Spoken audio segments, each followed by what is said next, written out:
Olá, meus alunos lindos, tudo bem com vocês?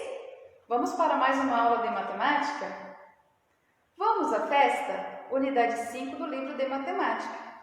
Vamos lá? Nas festas também encontramos elementos de matemática. No nosso dia a dia, é comum as pessoas utilizarem a medida de passos, palmos ou dedos. Abra o seu livro na página 95 e observe. Rian possui 2 mesas e quer decidir qual é a mais comprida para levar à festa. Para isso, ele teve a ideia de comparar o comprimento de cada uma delas usando passos.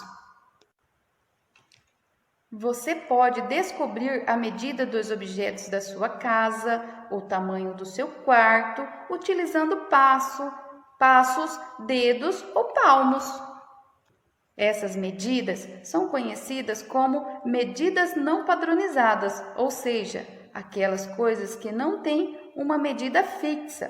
Pode variar a sua medida. Agora vamos para as medidas padronizadas, ou seja, possui medida fixa. Olhem só, aqui temos a fita métrica e a trena, que são instrumentos de medida usada para medir distância, altura de uma pessoa, entre outros. Vamos conhecer as medidas de comprimento, o metro e o centímetro. Dentro de 1 metro cabem 100 centímetros. E como toda medida de comprimento, o metro pode ser representado por um símbolo. 1 metro igual a 1 m. Já para os centímetros, usa-se esse outro símbolo. 100 centímetros igual a 100 cm. Assim, o metro é formado por centímetros e os centímetros são formados por milímetros. Dentro de 1 centímetro cabem 10 milímetros, ou seja, cada risquinho. 1 centímetro igual a 10 milímetros. Os milímetros são abreviados assim: 10 milímetros igual a 10 mm. Então, podemos concluir que 1 metro é igual a 100 centímetros e 100 centímetros é igual a 1 metro. Você sabe o que é abreviação? A abreviação é quando representamos uma palavra de maneira mais curta. Para medidas muito pequenas, usamos centímetros ou milímetros. Observem essa imagem.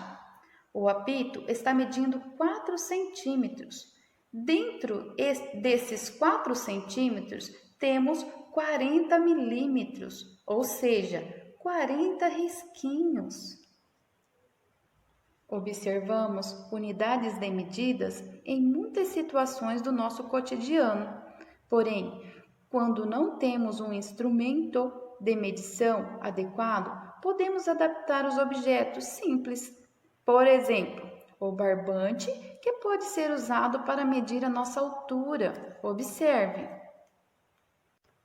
Agora, vamos falar de medida de capacidade. Para medir a capacidade de um recipiente, usamos o litro. E para medir coisas menores, como suco de caixinha, água, entre outros, usamos a medida de mililitro, que é menor que a medida de capacidade de 1 litro. Quando falamos de medida de capacidade, estamos falando de medir a quantidade de líquido, como suco, água, refrigerante, entre outros. Podemos abreviar litro com a letra L, já o mililitro com as letras ML.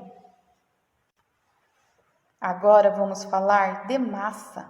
O quilograma é um múltiplo do grama. Isso significa que se multiplica a quantidade de massa presente em um corpo ou em um alimento sólido, mas também é usado para definir o seu peso. Cada quilograma equivale a 1000 gramas, que simbolizamos assim: kg, que significa quilograma. Exemplo: quando compramos 5 quilos de arroz, 2 quilos de feijão, 3 quilos de açúcar. Já a unidade de massa menor que 1 kg são representados por gramas. Exemplo, 500 gramas de arroz ou 500 G, ou meio quilo, como as pessoas costumam dizer. 100 gramas de feijão ou 100 G de feijão.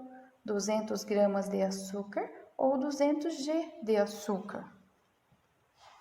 Agora você já consegue realizar as atividades do livro. Por hoje ficamos por aqui. Continue se cuidando, obedecem a mamãe ou papai, logo estaremos juntinhos novamente. Um beijo no coração, até mais, tchau, tchau.